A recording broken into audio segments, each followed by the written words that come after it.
हर महादेव दोस्तों, आज की हमारी कहानी है भगवान का गणित। तो आइए जानते हैं कि भगवान ने अपना गणित कैसे बताया। आइए जानते हैं इस कहानी से। एक बार दो आदमी एक मंदिर के पास बैठे गपशप कर रहे थे। वहाँ अंधेरा छा रहा था और बादल मंडरा रहे थे। थोड़ी देर में वहाँ एक आदमी आया और वो भी उन दोनों के साथ बैठकर गपशप करने लगा। कुछ देर बाद वो आदमी बोला, उसे बहुत भूख लगी रही है। उन दोनों को भी भूख लगने लगी थी। पहला आदमी बोला, मेरे पास 3 रोटी हैं। दूसरा बोला, मेरे पास 5 रोटी हैं, हम तीनों मिल बांट कर खा लेते हैं। उसके बाद सवाल आया कि 8 यानी 3 + 5 यानी रोटी 3 और आदमी में कैसे बांट पाएंगी।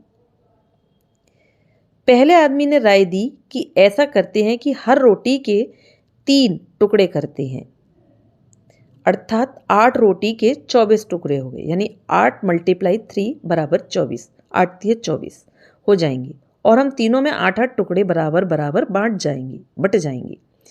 तीनों को उसकी राय अच्छी लगी और 8 रोटी के 24 टुकड़े करके हर किसी ने 8-8 टुकड़े रोटी के टुकड़े खाकर भूख शांत की और फिर बारिश के कारण मंदिर के प्रांगण में ही सो गए। सुबह उठने पर तीसरे आदमी ने उनके उपकार के लिए दोनों को धन्यवाद दिया और प्रेम से 8 रोटी के टुकड़ों के बदले दोनों को उपहार स्वरूप 8 सोने की गिन्नी देकर अपने घर की ओर चला गया। उसके जाने के बाद दूसरे आदमी ने पहले आदमी से कहा, हम दोनों 4-4 गिन्नी बांट लेते हैं।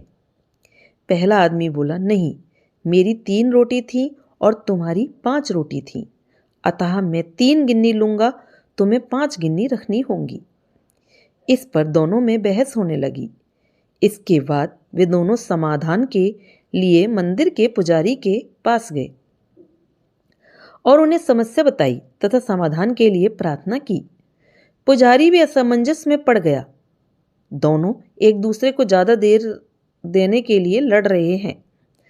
पुजारी ने कहा, तुम लोग ये 8 गिन्नियां मेरे पास छोड़ जाओ और मुझे सोचने का समय दो, मैं कल सवेरे जवाब दे पाऊंगा।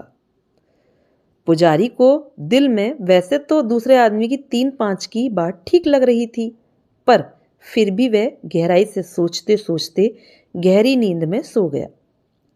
कुछ देर बाद उसके सपने में भगवान प्रकट हुए तो पुजारी ने सब बातें बताईं और न्यायिक मार्गदर्शन को लिए प्रार्थना की और बताया कि मेरे ख्याल से 3-5 बंटवारा ही उचित लगता है। भगवान मुस्कुराकर बोले, नहीं, पहले आदमी को 1 गिन्नी मिलनी चाहिए और दूसरे आदमी को 7 गिन्नी मिलनी चाहिए। भगवान की बात सुनकर पुजारी अचंभित हो गया और अचरज से पूछा, प्रभु, ऐसा कैसे? भगवान फिर एक बार मुस्कुराए और बोले, इसमें कोई शंका नहीं, क्योंकि पहले आदमी ने अपनी 3 रोटी के 9 टुकड़े किए, 3-3 टुकड़े किए, 3 तिया 9, परंतु उन 9 में से उसने सिर्फ 1 बांटा, अर्थात 8 टुकड़े स्वयं खाया, अर्थात उसका त्याग सिर्फ 1 रोटी के टुकड़े का था, इसीलिए वो सिर्फ 1 गिन्नी का ही हकदार है। दूसरे आदमी ने अपनी 5 रोटी के 15 टुकड़े किए, यानी 3 का 5 से मल्टीप्लाई तो 3 पंजे 15, जिसमें से 8 टुकड़े उसने स्वयं खाए और 7 टुकड़े उसने बांट दिए, इसीलिए वो न्यायानुसार 7 गिन्नी का हकदार है। यही मेरा गणित है और यही मेरा न्याय है। ईश्वर की न्याय का सटीक विश्लेषण सुनकर पुजारी नतमस्तक हो गया। इस कहानी का सार यही है कि हमारी वस्तु स्थिति को देखने की, समझने की दृष्टि और ईश्वर का दृष्टिकोण एकदम भिन्न है, यानी अलग है। हम ईश्वरीय न्याय लीला को जानने समझने में सर्वथा अज्ञानी हैं। हम अपने त्याग का गुणगान करते हैं, परंतु ईश्वर हमारे त्याग की तुलना हमारे सामर्थ्य एवं भोग तौर कर यथोचित निर्णय करते हैं। ये महत्वपूर्ण नहीं है कि हम कितने धन संपन्न हैं, महत्वपूर्ण ये है कि हमारे सेवा भाव कार्य में त्याग कितना है। तो देखा दोस्तों, भगवान का गणित कितना अच्छा और कितना सही था। तो दोस्तों, आपको मेरी ये कहानी कैसी लगी?